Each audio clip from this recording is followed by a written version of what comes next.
시청자 여러분 안녕하십니까? 로포커스 시작하겠습니다. 요즘 스마트폰 안 쓰는 분들 거의 없으실 겁니다. 지난해엔 대한민국 성인 스마트폰 사용률이 97%에 달한다는 조사 결과도 있었는데요. 이렇게 일상에선 절대 필수적 물건이 되다 보니 스마트폰을 분실하거나 보안망이 뚫렸을 땐 걷잡을 수 없는 위험에 노출되기도 합니다. 뛰어난 보안 성능을 자랑하는 애플 제품에서도 취약점이 발견됐다는데 무엇보다 사용자 스스로가 보안망을 뚫게 만들 수 있다는 지적이 나옵니다. 자신은 의도하지 않은 사진이나 파일도 남으로부터 받을 수 있다고 하는데 자세한 내용 석대성 기자가 전해드립니다. 애플이냐 테슬라냐 해외 주식에 투자하는 이른바 서학개미들에겐 지난 연말을 마무리할 숙제 중 숙제였습니다. 지난해 4분기 애플의 매출은 143조 9,400억 원. 같은 기간 삼성전자 매출과 비교하면 2배나 많고 영업이익은 10배나 차이 납니다. 미중 무역 갈등과 반도체 공급 차질 등에 따른 스마트폰 시장 역성장 추세에도 자본 가치로는 여전히 선두를 달리고 있습니다. 서학개미들의 새해 기대감을 반영하듯 국내 스마트폰 점유율도 높아지고 있습니다. 지난해 추산 국내 애플 스마트폰 사용자는 27%, 올해는 3%포인트 늘어난 30%로 집계됩니다. 반면 삼성전자 휴대전화 이용자는 전년 대비 2%포인트 줄어든 것으로 산출됩니다. 애플 기기 사용 이유로는 크게 디자인과 고화질의 카메라 기능, 뛰어난 보안 기술이 꼽힙니다.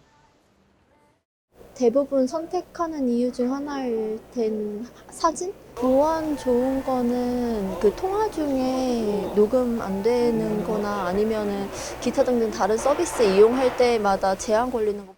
물론 이제 뭐 결제 같은 거나 할 때는 불편한 점이 있긴 하지만 애플이 보안이 강한 점도 있고 다 쓰니까 그냥 쓰게 되는 것 같아요. 디지털 증거물을 분석해 범죄 단서를 찾는 디지털 포렌식.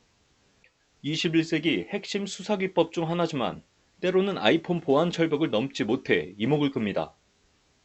미국에선 연방수사국 FBI가 테러범의 아이폰 암호를 풀지 못해 애플에 도움을 구했지만 결국 거절당해 눈길을 끌었습니다. 한국에선 문재인 정부 청와대의 울산시장 선거 개입 논란 때 주목을 받았는데 검찰은 당시 스스로 목숨을 끊은 검찰 수사관의 아이폰을 증거로 분석하려다 암호를 못 풀어 작업을 중단한 바 있습니다. 아이폰 잠금 장치는 6자리 암호가 기본인데 숫자나 영어 대소문자 등만 조합해도 경우의 수는 560억 개. 사람이 12초마다 하나씩 밤낮 없이 입력해도 144년이 걸립니다. 이런 아이폰 보안 예찬을 단번에 뚫을 약점은 다름 아닌 아이폰 내부 기능에 있다는 지적이 제기됐습니다. 에어드롭입니다. 에어드롭은 아무 장치 없이 애플 제품 간 와이파이나 블루투스를 이용해 콘텐츠를 공유하는 기능입니다. 모르는 사람이라도 같은 애플 사용자라면 사진이나 자료를 보낼 수 있습니다. 애플 사용자 대부분은 이 기능을 활용하고 있습니다. 아이폰 쓰시는 분들은 손들이 없어요. 에어드랍 쓰시는 분 손들이 없어요. 일본으로 유학을 가면서 아이폰을 쓰기 시작했고 일본에서는 거의 아이폰을 쓰거든요. 애플 제품을 같이 연동해서 쓸 땐 진짜 편한 것 같아요. 그 다음에 부부가 같이 쓰니까 그때도 편하고. みんなが持ってるので使いやすいっていうのと、ギャラクシーはなんか不便なことが多いのであんまり使うことはないかもです。日本では。 하지만 편리라는 순기능만 있는 건 아닙니다. 최근 독일의 한 공과대학에선 에어드롭에서 사용자 개인정보를 위협하는 취약점을 발견했다고 발표했습니다. 해커가 무차별 공격으로 복호화할 수 있어 신상을 보호하지 못한다는 건데 15억대 넘는 애플 기기가 해킹될 수 있다고 경고했습니다. 더 큰 문제는 정신적 보안도 장담할 수 없다는 겁니다. 에어드롭을 통해 성적인 사진을 무작위로 배포하는 등의 비윤리적 행위에 노출돼 있기 때문입니다. 모르는 사람한테 자료를 받아봤다 손들고 학교 갈 때 그 약간 누워있는 사진 같은 거 하고 아 더 자고 싶다 아니면 아 집 가고 싶다 이런 거 모르는 사람들이 진짜 불쾌하고 누군지 모르는 사람이 보낸 거니까 찾을 수가 없어서 좀 더 부담스럽고 좀 내리고 싶을 것 같아요. 지하철이나 이런 같은 공간에 있을 때. 日本は結構エアドロップでなんか変な画像を送ってくる人とかがいるんですけど 받아본 적은 있어요. 6개월에 한 번씩 받을 때도 있고 갑자기 안 받았다가 그냥 확 그냥 2번씩 받을 때도 있고.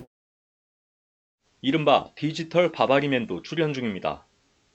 지난해 미국에선 한 비행기 탑승객이 기내에서 에어드롭으로 나체 사진을 배포해 기장이 이륙중단을 경고한 일도 있었습니다. So here's the deal. This continues while we're on the ground. I'm going to have to pull back to the gate.